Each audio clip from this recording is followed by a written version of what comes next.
Hello, this is John Mark Gray, and we will talk a little politics in this video.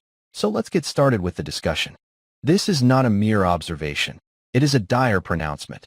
America is riddled with systemic problems, and the solutions we've clung to for the past 7 decades are demonstrably failing. Our nation is not just stagnating.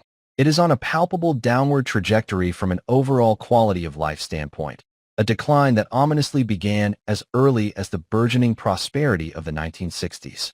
The United States has unequivocally dropped the ball across a breathtaking array of critical areas. From a failing education system, where American students consistently underperform peers in other developed nations on metrics like PISA scores, while simultaneously shouldering crippling student loan debt, to a healthcare system that boasts the highest costs globally, with often mediocre outcomes.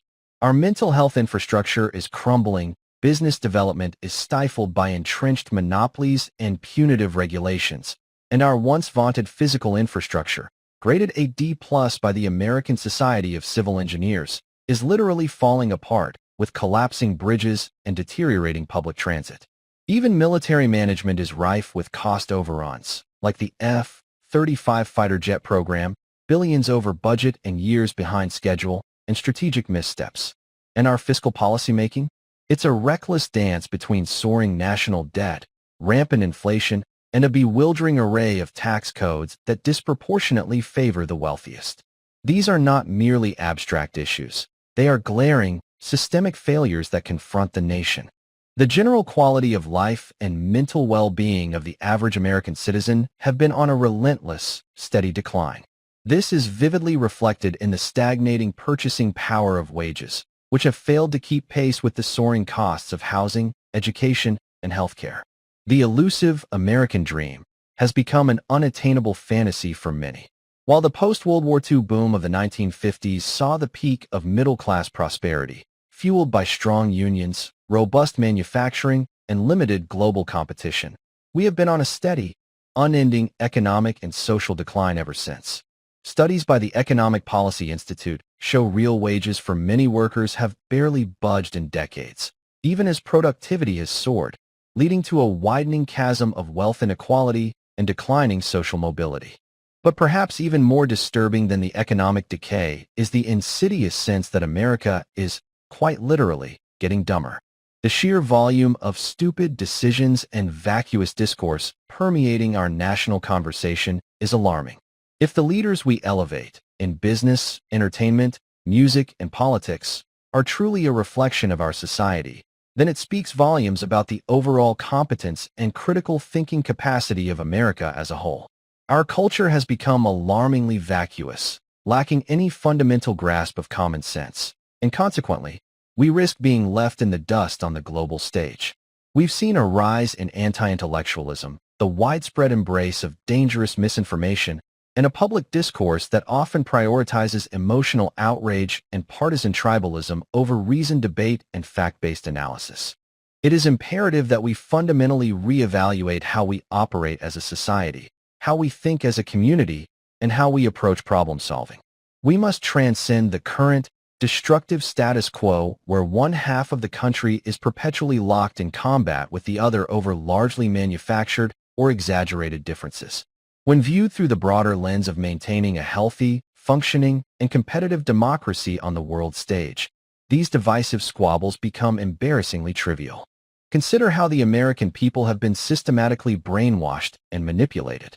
They are herded into partisan camps, taking extreme sides on issues where genuine disagreement, if examined rationally, would be minimal. This is not accidental. The two-party system, an entrenched duopoly, actively thrives on promoting divisiveness. It meticulously crafts artificial debates and fosters hostility among the populace, often leading to petty power games such as cancel culture, gender identity, or historical interpretations, all while sidestepping the core economic, social, and political problems that affect everyone in the country. This pervasive, divisive state of affairs serves as excellent business for the two-party political system. It guarantees the perpetual preservation of the incompetent status quo, ensuring a never-ending cycle of elections where money and power are perpetually accrued by both political factions, regardless of which one wins. They both profit from the spectacle. In case you haven't yet grasped the uncomfortable truth, politics in this country is, first and foremost, a multi-billion-dollar business. It is my firm contention that for the true well-being of the nation, politics should never be allowed to be a thriving, lucrative industry in its own right.